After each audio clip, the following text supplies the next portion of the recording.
Okay, so from what I'm hearing here is content is a key driver that everybody is really investing in today, whether it be sports, live events, entertainment. However, there's one domain that we haven't really touched on at the moment. It's news, real, verified, authenticated, truth-telling news. And we're going to dedicate a little time to this type of content right now.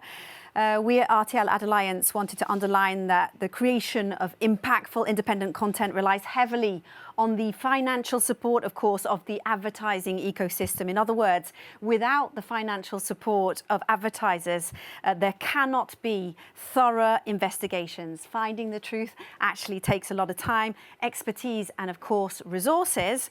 And we want to illustrate this, of course, today, thanks to a special guest. She's a remarkable journalist who has spent a significant portion of her life traveling the world to inform and to fight against fake news. Our guest has navigated many different challenges across conflict zones. Her battles emphasize the crucial role that trusted media play in guaranteeing truth and freedom of speech, of course, and this is key to our democracies.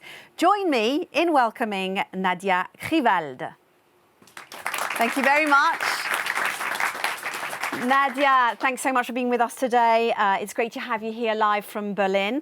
Maybe you can tell us a little bit about yourself, first of all, so that we can get to know you, and a little bit about the scope of your work, if you don't mind. Yeah, thank you very much. First of all, thank you, Louise, for the kind intro, and it's great to be with you. So, for more than 20 years, I'm hosting a weekly show on NTV called Auslandsreport.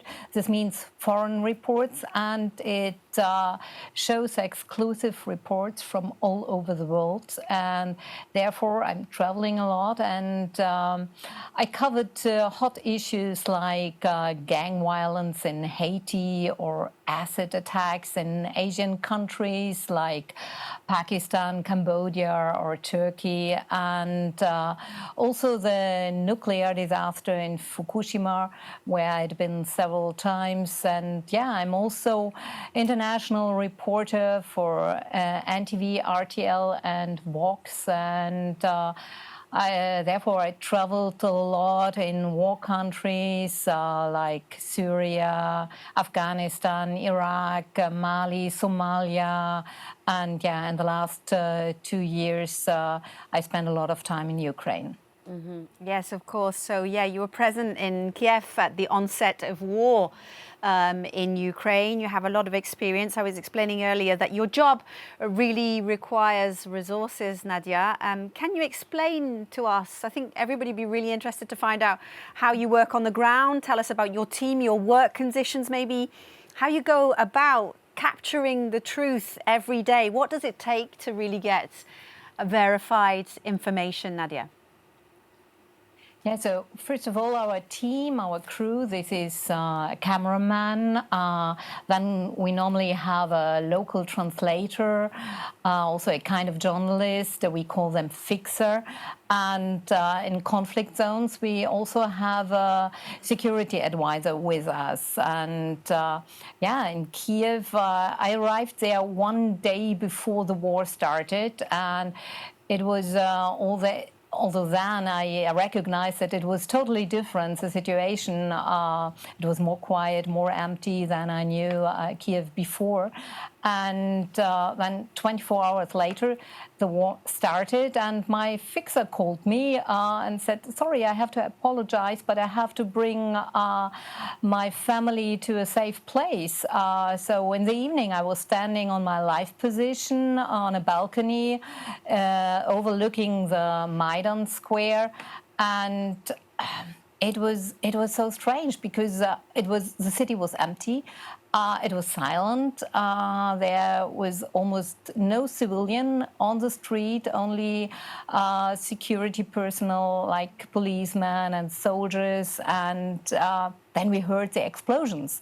And we knew that tanks are rolling towards Russian tanks, are moving towards the capital, towards Kiev. And then I had to call Ukrainians I knew from former visits just to get some information. What is the situation in your city? They had been all over the country and they'd been texting me. So always between the live interviews, I got some new information from them, first-hand information.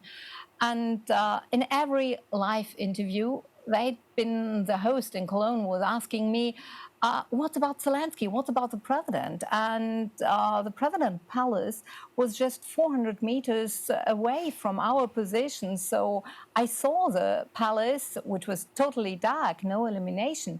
And so we didn't know anything. So I said, I don't know. I don't know whether Zelensky is still in his palace, whether he's still in town, or whether he's still in Ukraine. And later on, we understood that the United States offered Zelensky and his family to evacuate them. And he denied, he refused and said, I need ammunition and not a ride. Thank you so much for sharing these stories, and the insight that you're giving us today is really important for us to understand how we as an ecosystem can help you as well, Nadja. In the zones of conflict, you talked a lot about security. I mean, in this type of situation, there's police around, there's security guards and others. How secure do you actually feel, and how free are you actually to tell the true story? Yeah, of course, the risk in conflict zones is the risk to be harmed is much higher than in France or Germany, of course. But all the reporters of RTL who are covering these conflict zones, they have passed security training, and there we are learning how to get out of a car under fire, or how to behave when you are kidnapped, and also a medical training.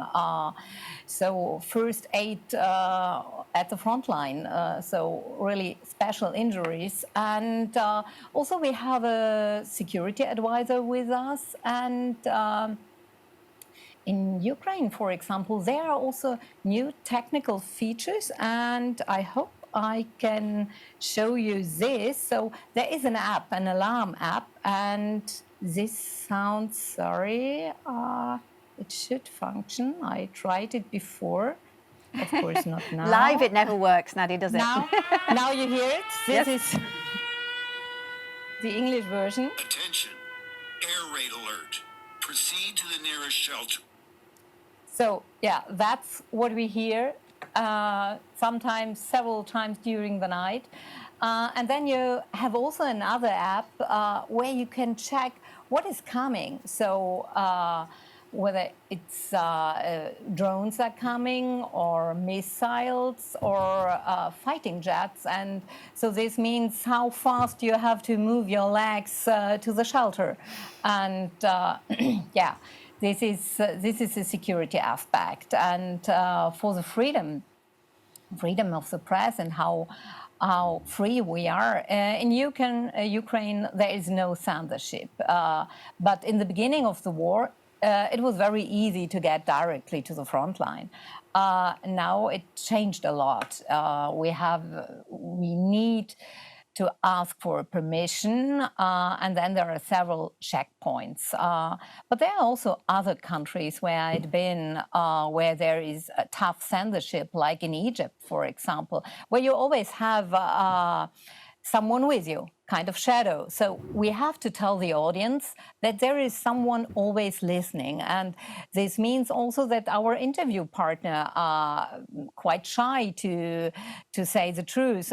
But the audience has to know it. And I think then it's fine. But yeah, there are always different situations, and sometimes also in a live there comes a security guy and put his hands in front of the camera, so covers it, and I have to say, oh, sorry, there is a guy, there is someone from the police stopping us, yes. And I will tell you something later. Yeah, you explain everything that's going on so that we understand as a viewer what is actually happening. We've got a couple of minutes left just to sort of for people to understand how you deal with the emotional side of things. You're getting a lot of emotional charge from people that you're discussing things with. I mean, it's a very difficult situation in the Ukraine, or more recently in the Israeli and Palestinian conflict here. How do you put your feelings to one side? How do you deal with the emotions when you're out in a war zone? Yeah, this is always difficult. In Israel, you've been talking about, there is always one truth for the Jewish side, and there is also one truth for the Palestinian side, and both sides affect me. And I'm not a robot, of course. And just let me give you an example. In Israel, I interviewed a mother. Her daughter was 36 years old, was kidnapped on the 7th of October from the Hamas. And she was showing me, the mother was showing me her last text messages and also the last voice messages. So there was one where she was crying and said, "Mom, they are shooting around us." And the next one, which was the last one, was, "Mom, I'm so sorry that I can't be with you and can't protect you, and I love you so much." So this is a moment where also I have to fight with me and with my emotions. And on the other side, in West Bank, for example, I interviewed a father who was showing me the injuries of his daughter. She was attacked by radical Jewish settlers. And also, this was affecting me. So then, if it is so deep, I try to write my text, to write the report on the next day, to cool down a bit. And by the way, the daughter is free now. Her mother was texting me and sent me a picture, but her husband is still in Gaza. Well, sometimes things finish on a positive note, which is great, and it's great to hear that she is free now. Nadja, we've run out of time. Thank you so much for being with us today. It's been a really interesting conversation, and we all wish you a lot of luck for your future missions. Thank you very much for being with us.